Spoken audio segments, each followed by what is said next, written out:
Hey, this is Mike Klassen, and welcome to Vancouver Overcast, a podcast where we have conversations with city leaders and innovators. It was 10 years ago this month that Vancouver, British Columbia hosted the world at the 2010 Olympic and Paralympic Games. Many have described the 2010 Olympics as Canada's defining moment on the world stage. Behind the scenes, though, tensions ran high. The public were grumpy, too, as city officials warned citizens to avoid the traffic and stay home. However, in the end, a bit of a miracle happened. In spite of the economic collapse that preceded it and the tragic passing of an athlete at the start of competition, Vancouver's 2010 Games became a smash success.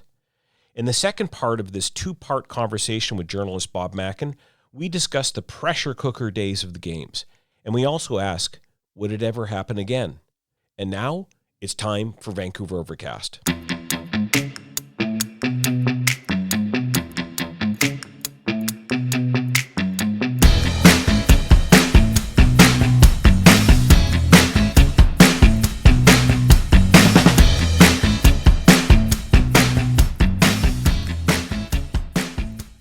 So my guest on this episode of Vancouver Overcast is Bob Mackin, reporter with TheBreaker.news and TheBreaker.news podcast. Bob, it's really great to have your insights into the 2010 Games experience in Vancouver. I remember those early days before the Games started. I felt that the public was angry. Do you remember the public mood back then? That's exactly what was happening, and there were some opinion polls late in 2009. A lot of people worried, and a lot of people kind of on the fence, and some people making plans to get out of the city, to go to Mexico, to go to Hawaii instead. Yeah, I'm going to leave, and I can't buy tickets anyway because A, they're too expensive, and B, they were already sold online a couple of years ago, right? So there was this kind of almost resentment of the Games. And then the city of Vancouver started issuing news releases saying, we're shutting down the viaducts. Please stay at home and watch the Games on your television sets. We don't want to have you come downtown. Essentially, they were uninviting Vancouverites and people in the region from coming into the downtown core. And I think that built into that kind of resentment as well. Like, we paid all this money and yet we can't be a part of this. And nobody really found a way because it was always perceived as being a big international event for people that came here, that they said, they were going to have 200,000 people going through the airport and all these athletes and their families. And they're the ones who are going to be having the fun in downtown and in Whistler and all the rest of it. But the people who lived here, well, you could watch it on TV. Indeed. They had to do a little bit of that because of the transportation plan. That was, after security, transportation was the big concern. And that was always the big concern. It was actually some of the IOC members who came to Vancouver during the meetings, the handover meetings, the knowledge transfer meetings in 2006. The Torino executives came to Vancouver to say, okay, this is how we planned and executed the Games. Here is our advice to you. And some of the advice was basically that you really have only two jobs. One job is to move people. You've got the job to move people with excellent athletic performances in the venues. You also have to move people between those venues. Transportation after security was the most important function of the Games, and they were worried about making that happen, and they did scare people off the streets to make that plan happen. They had the Olympic lanes, of course. They took away a lot of parking, a lot of metered parking temporarily. They put those red bags over the meters because they closed a lot of those curb lanes to enable the special lane for Olympic buses, Olympic limos, to athletes' buses. Some of those buses carried media. That was a big issue. And a big issue of that, and in fact turned out to be one of the bigger costs afterwards that they needed help paying in order to balance the budget, was the bus system. They couldn't get enough buses from Canadian companies. There was a dispute that was going on for a couple of years before the Games about the bus companies in Canada. They wanted to be paid fairly. The ones from Ontario and Quebec and Alberta, the ones that normally are quite busy in the summertime, they were going to bring their buses to Vancouver, and they wanted to get their drivers paid fairly, their mechanics paid fairly. The bus company owners wanted a bit of a profit. And there was a dispute with VANOC. VANOC wanted to pay less. They wanted to have some negotiations, and they also brought in an American contractor who'd done a lot of work on previous Olympics and a lot of big events like Super Bowls. And that American contractor also inserted himself in there in the negotiations, and it didn't turn out well. So they went to a plan B, which was bringing buses from as far away as Florida and Alabama. That now. Holy cow. But those bus companies, Florida, Alabama, they also had to, they bought a fleet of buses, a fleet of old city buses from California. So they were bringing buses from parts of the United States that had never driven on snow, never seen sub-zero temperatures. Not that there were any during the Vancouver Olympics. No. And they were bringing drivers who were coming to a new country, and it was alien to them, as friendly as they were, and had all the ingredients of potentially a disaster. Talk about your pressure cooker, getting people around. It did. In fact, even before the games, the part of the bus system for the media, there were Coast Mountain bus drivers that suddenly appeared and Coast Mountain buses that suddenly appeared on those routes, because the bus drivers who had been contracted, if they weren't American drivers, there were some drivers from Canada who jumped on the system who were freelance drivers. And those drivers weren't happy with the pay. They were being paid late. They were also being forced to work hours that they said were illegal hours that didn't fit with regulations. And they were also having to wake up early and go to bed late because they were being housed in hotels as far away as Abbotsford. And so a lot of these drivers just organized ad hoc and said, you better fix this or we're just going to go home. You're putting us in an unsafe working environment by wanting us to wake up too early and wait around for buses too long and then drive them for too long and then finally get them and not get enough sleep before we have to do the cycle again the next day, and you're not paying us on time. So they had to bring in a negotiator to help that out and find more money and change the pay system, and also to resolve the problem of scheduling. And one of them actually leaked me a recording of one of those meetings. There it was getting on a Coast Mountain Bus Company bus one of the days before the games. And it was, that was the story that I was watching throughout the entire games, was the bus system. There were problems getting athletes and to spectators up to Cyprus on the first weekend. And the first weekend of any Olympics, nobody actually has a full test event for the entire Olympics. So the first weekend of any Olympics is always a bit of a write-off. There's mistakes that'll happen. They don't really get their stride until the second weekend. And by the third weekend, they're ready to go for even more. But that's what happened. The bus system eventually cost about an extra $50 million afterwards, because a lot of these bus companies were threatening lawsuits. And so that was one of the biggest challenges, was to make sure it all ran smoothly. It eventually did, partly because we got a freak weather system. So the other thing that did not arrive, although the athletes and probably a lot of the spectators did get to where they needed to go, the other thing that didn't arrive was the cold conditions and the snow on the North Shore Mountains that we were hoping for. Bob, do you remember the fact that they were hauling in dump trucks full of snow from like Manning Park or something like that? It was unbelievable logistics to deal with the weather conditions. Yeah, in fact, Allison Pass was where the bulk of the snow came in these giant trucks, the kind of trucks that you'd expect to see easily a 2.5 hour drive. Oh yeah, these kind of trucks up you'd see in the oil sands in Alberta. Those kind of industrial trucks that they filled with snow that were coming across the Second Narrows Bridge. They were getting Sikorsky helicopters with big buckets to move snow from parts of Cyprus that did have snow. And I remember actually when I was in Edmonton, that's when they had a news release and a news conference. I missed it, of course. I was in Edmonton, but that's when things changed for VANOC, because into December, it seemed to be nice, wintry, even though there were warnings of El Nino conditions happening in the new year. But no one could foresee that the snow would basically be wiped off the mountain, that there would be some mild days, there'd be some Pineapple Expresses that basically wiped all the snow that had fallen off the mountain, and now they had to go find new snow. It was touch and go. And remember, they announced that they were going to enact their Plan B, and that cost an extra $10 million or so, that whole operation, to try to get snow up to Cyprus. And it turned out that what happened at Cyprus was spectacular. That's where the first gold medal won by a Canadian on Canadian soil, Alex Bilodeau, in freestyle skiing. That's where that happened. Maëlle Ricker, the snowboarder from the North Shore, she won her gold medal there.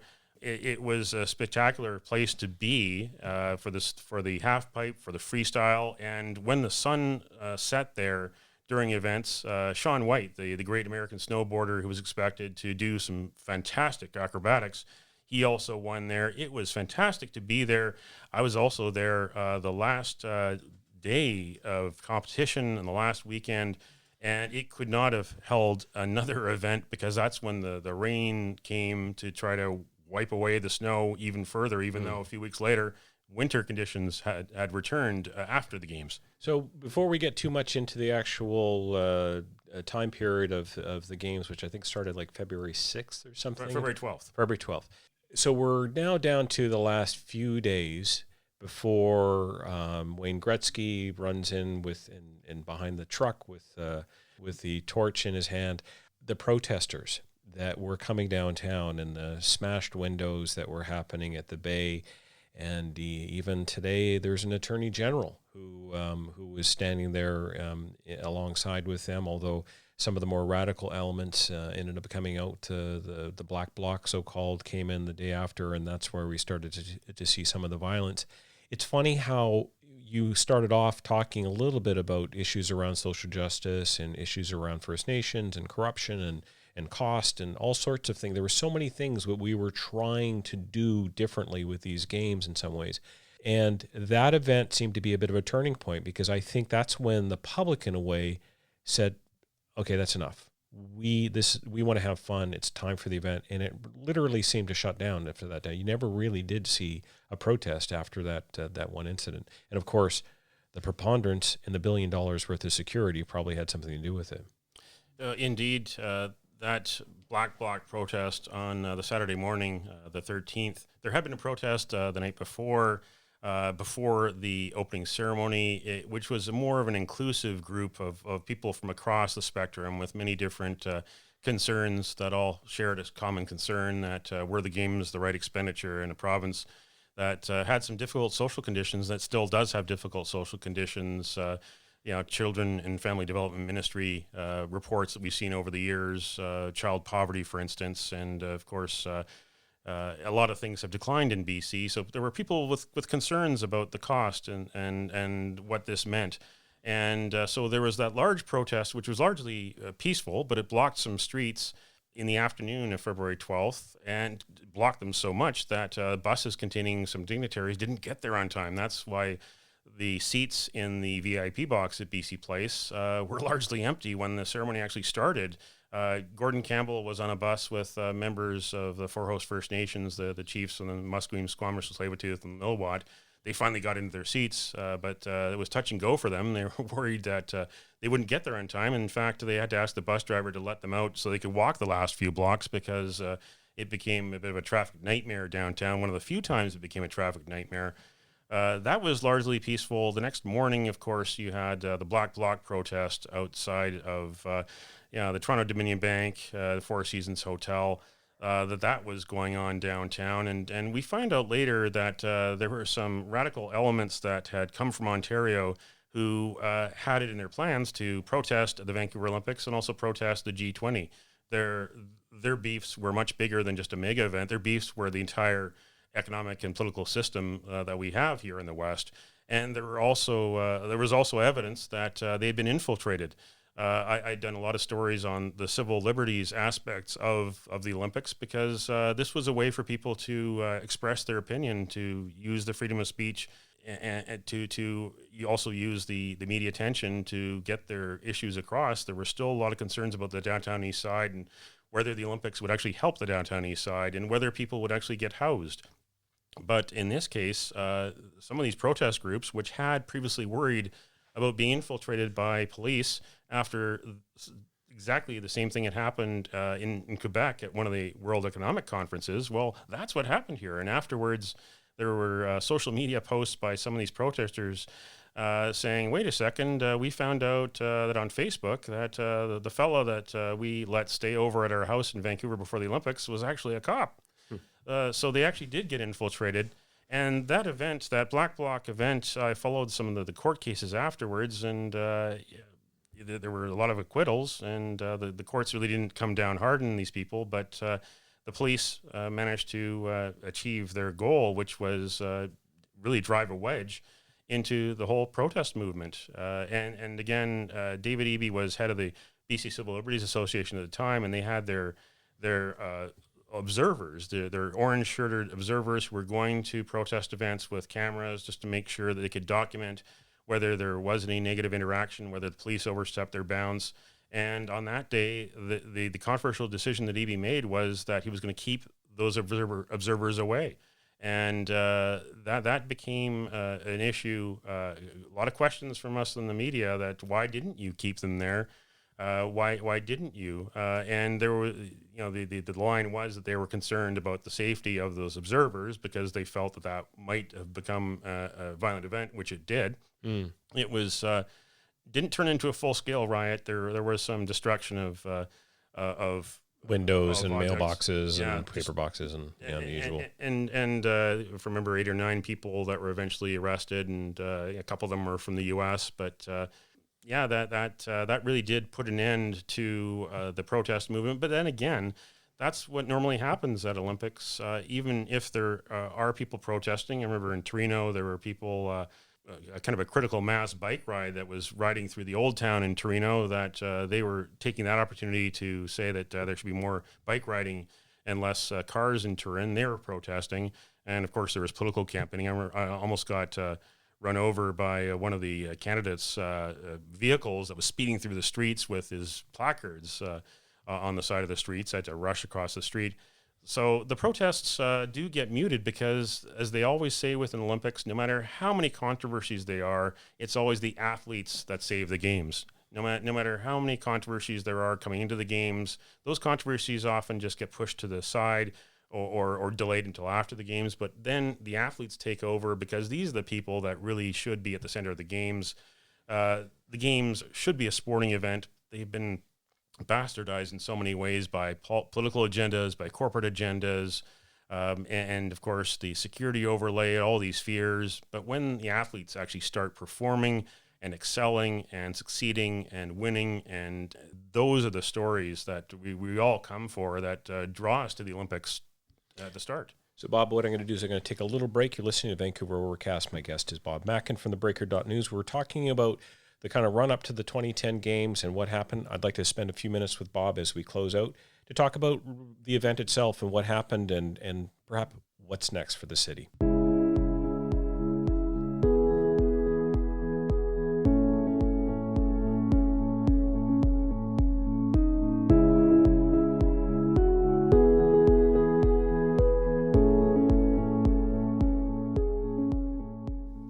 So we're talking to Bob Mackin from TheBreaker.news. Clearly, Bob, having attended about 4 or 5 different Olympic events and as well kind of following the story of what happened in BC for over 20 years, it's really interesting for me to go back and to recollect all of these incredible things. Really, what really dawns on me in our conversation is just how many things could have gone completely wrong that have derailed the games yet.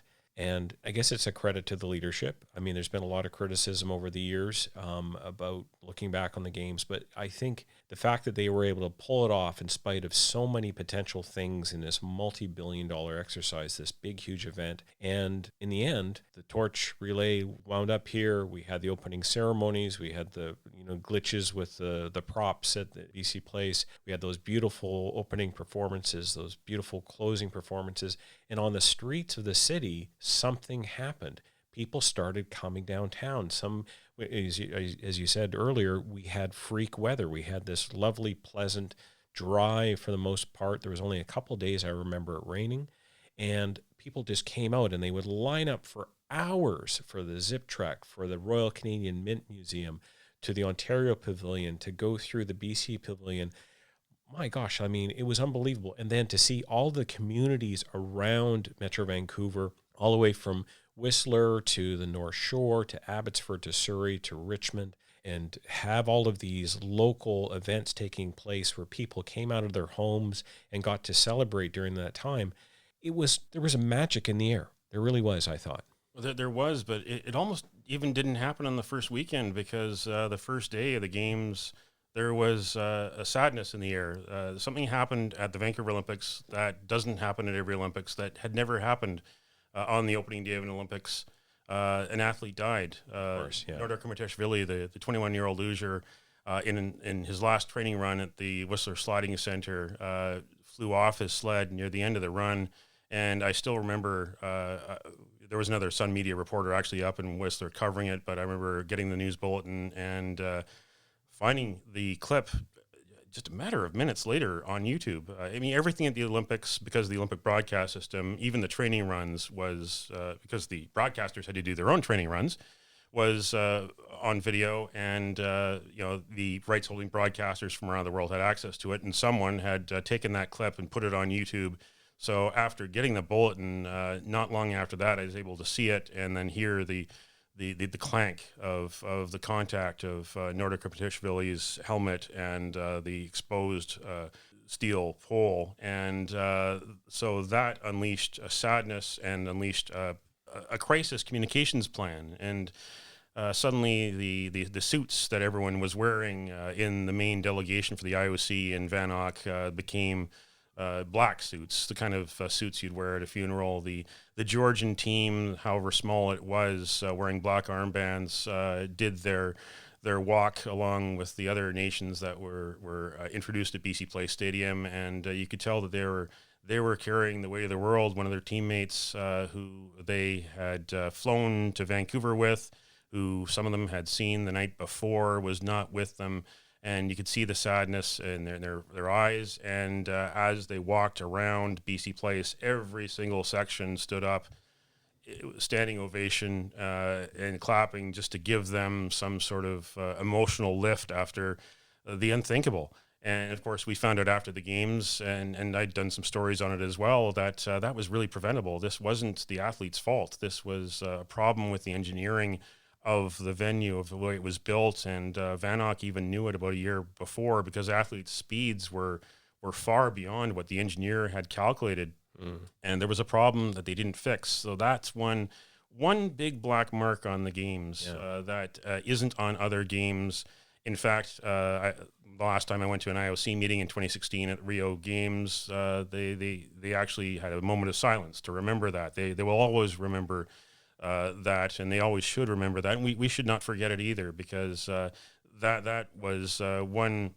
That may have been part of the problem, that Vanok was not prepared for the economic crisis, and then when the economic crisis came, that became the be all and end all, and some other things slipped their mind, and I'm sure they'd love to go back in a time machine as well, and not only have a better business plan, but also to fix the finer elements when they were told by the engineer and the architect of the sliding center a year before that, hey, something's wrong here, you got to fix it. So that was a problem, and that really did cast a pall over the first weekend, with the bad weather, with the buses at Cyprus not working properly, with the international media pointing out all the problems in Vancouver, and of course the Monday.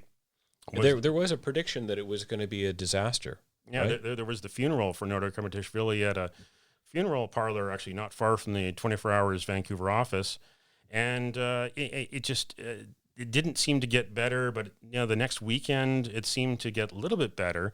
Of course, there was John Montgomery and his victorious march, where he grabbed a beer after winning the skeleton gold medal in Whistler Village. That seemed to be the moment where things started to turn around, because around that time also, Whistler, because of the economic collapse, its owner at the time was facing financial problems. There was even a threat to foreclose on Whistler during the games. How dare they do that? That was in the back of the minds of the Vanok people, hoping that wouldn't happen. Well, it didn't happen. So that was a worry too. And of course, remember when Tiger Woods, the whole scandal of his affair happened, and how he got kicked out by his wife, and all of his problems. Well, there was one morning in the press center where every single TV was on the Tiger Woods news conference. Golf. had taken over the attention of reporters at the main press center in Vancouver at a Winter Olympics, because Tiger Woods at the time was the world's biggest sports star. Yeah. And so it really took until the next weekend. And that's when, John Montgomery had that great clip. People don't really remember his run in the sliding center. They remember him celebrating in Whistler Village and grabbing that jug of beer from someone's hands. And there was the moments at the Vancouver Curling Center, the curling venue, where Canada was playing Great Britain. So you had some Scottish curlers there playing Canada, and Wayne Gretzky came in, and they didn't announce that Wayne Gretzky had arrived, but there was this whisper that as Wayne Gretzky had taken in his seats, there was this whisper around, and hey, Gretzky's here, Gretzky's here. You could hear this go around the arena, and eventually during a break in action, he was put on the screen. But that kind of seemed to lift the atmosphere inside the curling rink and the atmosphere for Canada's curling team, which eventually won that night. And I was subbing in for one of the other Sun media reporters who normally covers curling, who had to go to another event. So that's how I found myself there. So there were these little small events going along the way that seemed to harken a turnaround. And there were questions about Canada owning the podium. That was the big slogan, because that was the brand name for the agency that was going to help fund Canadian athletes to excel at these games, because the whole idea was that, well, Canada can't be like it was in Montreal 76 or Calgary 88. It can't host the games and not win a gold. So they went ambitious. They said, well, we're going to win the games. They didn't quite win all the medals that they hoped to, but they eventually did win 14 gold medals after the hockey team, men's hockey team, won in number overtime. 2 overall, were they not? Number 2 overall for golds, for medals, for medals, but for gold medals, 14 gold medals. This is a host nation record that even the Russians weren't able to match in 2014, however much they did cheat. But this was a crowning achievement. Canada didn't own the podium, didn't own all the steps of the podium, but it really did own the top step of the podium. So it was really mission accomplished in that aspect. And since then, of course, Vancouver unfortunately hasn't stayed as a winter sports mecca as much as Whistler is a great destination for international sports tourism. We haven't become the spot for World Cup and World Championship events. There have been a few sliding events at Whistler Sliding Center and luge and skeleton and bobsled. There's been a lot in Calgary, but we haven't seen the freestyle skiing events, the Nordic events, the speed skating events. We did have a Canadian figure skating championship here a few years ago at UBC, but the Vancouver isn't on the winter sports World Cup circuit, which I think is unfortunate. However, because of on the podium, a lot of the summer sports in Canada said, hey, the winter sports had their time in the sun for so many years in the build up to Vancouver 2010. So the summer sports lobbied for some of that money. And now look where we are. We've got Canadians who are excelling in tennis and rugby and soccer and basketball. So the summer sports have almost taken over where the winter sports left off in many ways. That we are not just a country of winter sports, not just a country of hockey, that there's other things happening here. I mean, this is a multicultural country. As we remember the Shane Koizen slam poetry during the opening ceremony, his piece was called We Are More. And I think that's one thing that the Vancouver Olympics did open the door to, is show that Canada is more than just hockey. Even though hockey was the premier event there, we are more than hockey, and we are more than just Toronto and Montreal. We're Vancouver, and we're a multicultural country. I think Canada also blew away a lot of misconceptions and stereotypes that the world saw a different Vancouver and a different Canada during those games. And they were the games of the Great Recession, the games that we were hoping to sell a lot to American sponsors to. But because of the recession and because of other things that were happening, we also opened the door to China. In the lead up to the games, Stephen Harper had negotiated the approved destination status for Canadian tourism to open the Canadian market to China, to get the government of China to recognize Canada and allow Chinese to travel and spend money in Canada. And they marketed a lot to that. They included Chinese athletes in the torch relay and brought Chinese media to capture that and send those images back to China. And of course, This was the games after Beijing 2008, and they were being held around the time of Chinese New Year.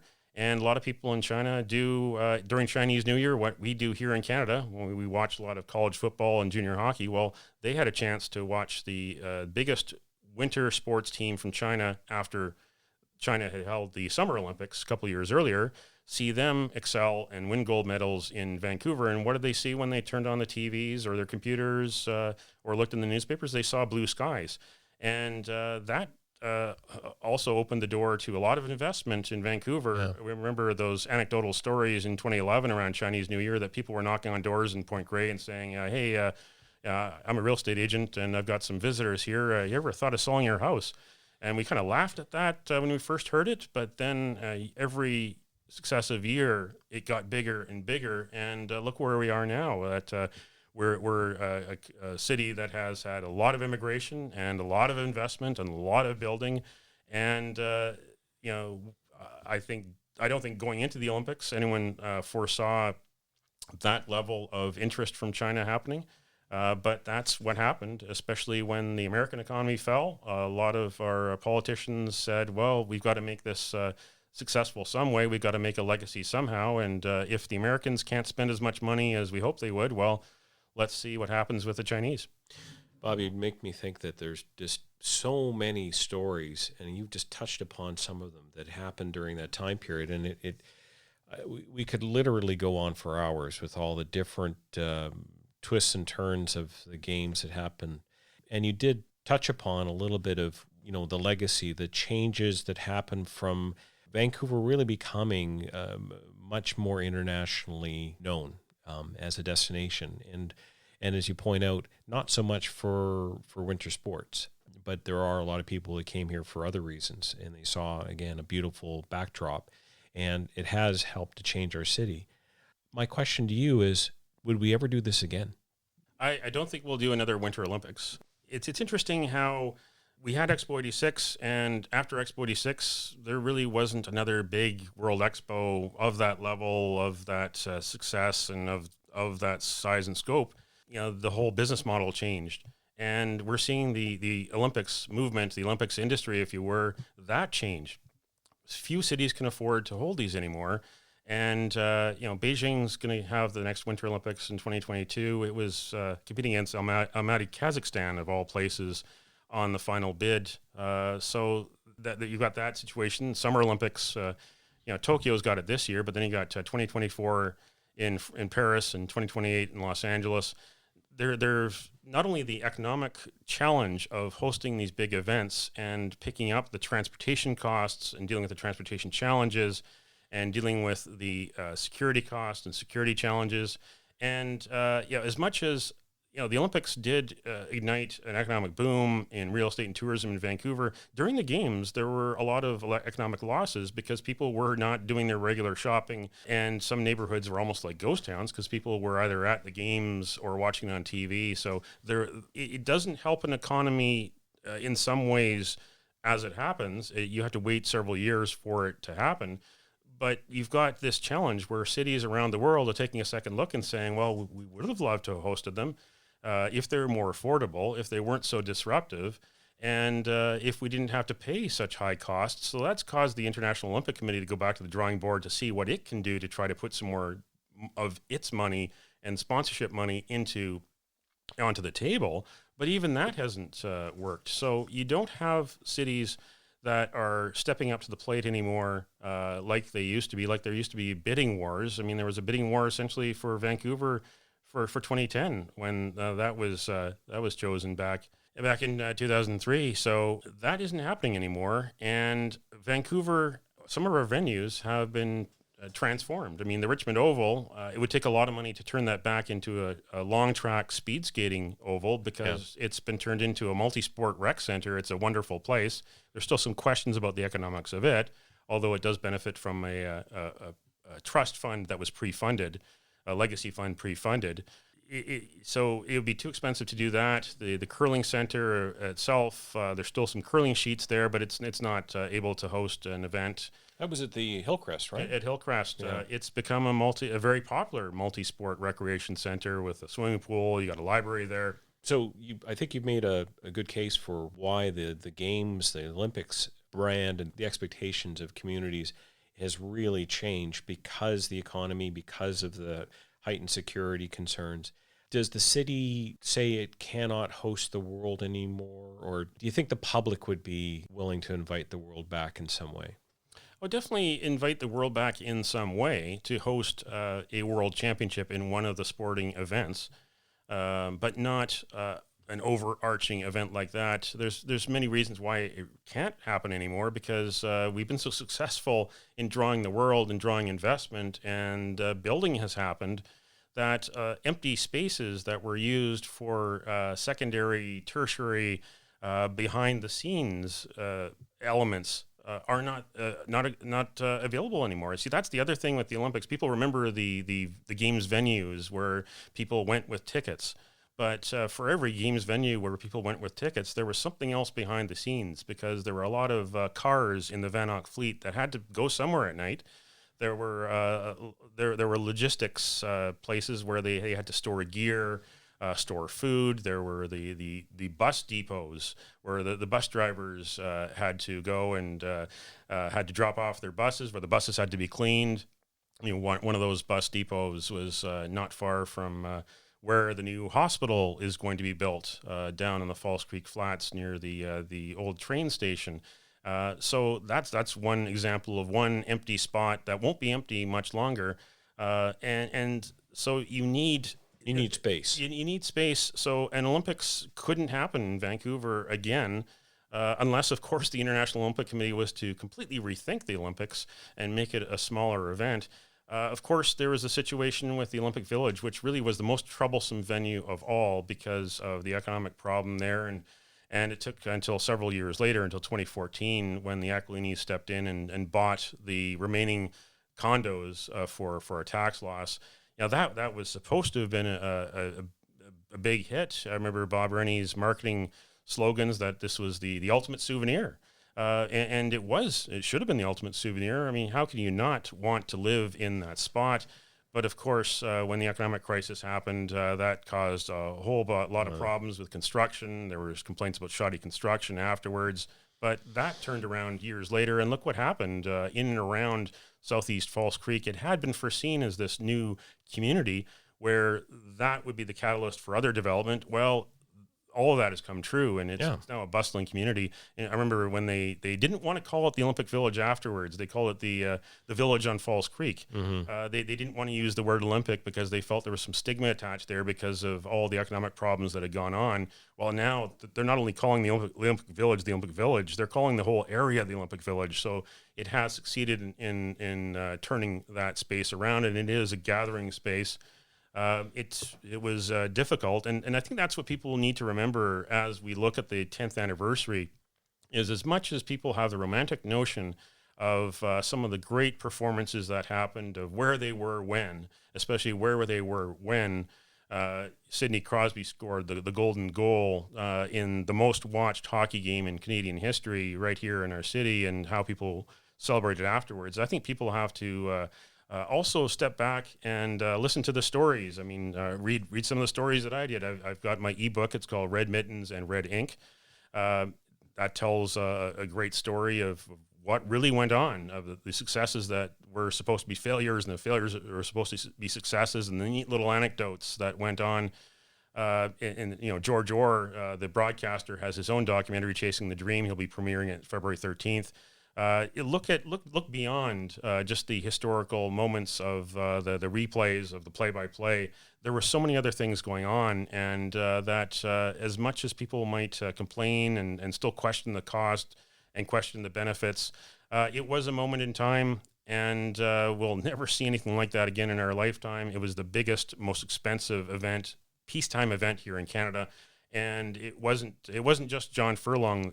This was literally a cast of thousands and tens of thousands who executed this. And this was also all the taxpayers of Canada that put some money into this. And some were more successful in getting money out than others. But this was truly an event that can't be replicated. And in Calgary, Calgary was hoping to go for the 2026 Winter Olympics. They actually stepped back. They had a plebiscite and voted against it. Yeah. Even though they were going to reuse some of what they had left over from 1998. They were going to build some new. They looked at Vancouver and said, yeah, we loved it. But a small majority of Calgarians said, we really can't afford this right now. Yeah. There's so many other things to do in a city, and the Olympic movement itself has not helped itself at all. They're still trying to root out corruption. There are still criminal investigations tying bidding, bribery from Brazil and Japan into France. It's not a good scene. That's one thing that there wasn't any legacy with was transparency. They promised us transparency. The VANOC board never met in public. They did transfer their files to the Vancouver archives, but things that I want to see that would really tell an interesting story, the minutes from the board meetings and the financial information and the contracts and the correspondence. They were using a lot of our money. They were using sponsors' money too, but they were also a catalyst for expenditures in the multi-billions. And it'd be nice to see their recipe for success and also see where they went wrong in their own words, and to see the minutes for themselves, to see what kind of decisions they're making at those board meetings. But we can't see the minutes until the year 2025, as per the contract that Penny Ballard signed. And I suspect you'll be there when they open up the archives. Oh, indeed. And that piece of history is kind of hidden away at the archives. Can't wait to see it, because that would tell an interesting story. And I think that's ultimately a major problem that the Olympic Committee, the International Olympic Committee, is facing, and the whole Olympic industry, is that these corruption scandals happen because there's a lack of transparency. Well, I think you put it well when you say that this was an event, for all its twists and turns, is something that you can't take away from us. It was a bit of a soap opera at times, but we came out the other side of it with an exhilarating and incredible experience in the city that most of us will not forget. And it's really been exciting to kind of go back and to hear some of the things that took place leading up to it and during it. Bob, when you talked about the golden goal that happened during the men's game, I actually watched it at home with family. And as soon as that goal was scored, I remember I almost hit my head on the ceiling. I jumped so high. And I immediately asked a family member if they would drive me down to the Canada line, which was a very short drive, only a few minutes. And I got downtown probably, I would say, within about 15 minutes of the goal. I was there pretty quick. And right at the corner of Georgia and Granville, and just an absolute explosion of red and white and people cheering. And I've never felt so much intense joy as in public as I did at that moment. And it's something that again, it'll be really hard to ever recreate something like that, but I'm glad that it happened. And I'm also very appreciative of you, Bob, kind of coming here to tell this story. Well, I've got a story about that too, because I was actually at the game sitting near Marcella Bernardo and Dr. Bob McCormick, one of the Canadian Olympic Committee doctors. We were in a section not far, several rows down, and it was maybe one section over from where Stephen Harper was, Wayne Gretzky, Donald Sutherland. And so we were in that area. And after regulation time, when it was a tie game, I went out to the concourse. The nerves. It was absolutely dead quiet. There was a lineup to get into the washroom, and people were worried about getting into the washroom and out of the washroom in time to get back to their seats to see overtime. But the nerves. There was no one there. There weren't any American fans in the area, but it was all Canadian fans, and worried about what was going to happen next, and worried about, oh no, we're going to overtime. We were on our way to winning the gold medal. Now we got to win overtime, and then it all happened. And of course, remember the golden goal puck went missing temporarily overnight. It was eventually found, and they had a news conference. And that's one of the unfortunate things. It's in Toronto at the Hockey Hall of Fame, and I was speaking to Jason Beck from the BC Sports Hall of Fame. There's no plans to bring it back for the 10th anniversary. He's been asking diligently. He wants to have it at least here someday on display, but the puck that that heralded the end of athletic action at the Vancouver Olympics is off in Toronto, and I think that's wrong. Okay, I think you brought up a very good topic for us. How do we mark this 10th anniversary? I suppose it's through conversations like this. I imagine other media, and I understand there's a little legacy event that somebody's trying to put together later in February. I'll be looking back 10 years at my great memories of the 2010 Winter Olympics of February 2010, and of course, what happened afterwards.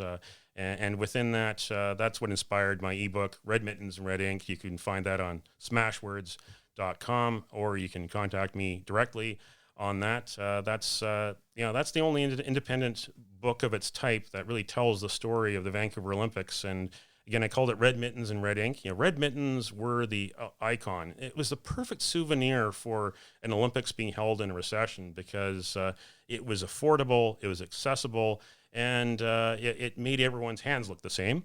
There were rich people and poor people wearing the same thing, but they all had the white maple leaf on the red glove. In fact, in the book, Red Mittens and Red Ink, I tell the story how that came about. That in fact, that was the idea of a fella working from Microsoft.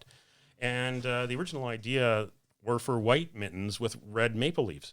That's an interesting little trivia tidbit there, among many other trivia tidbits and anecdotes in Red Mittens and Red Ink.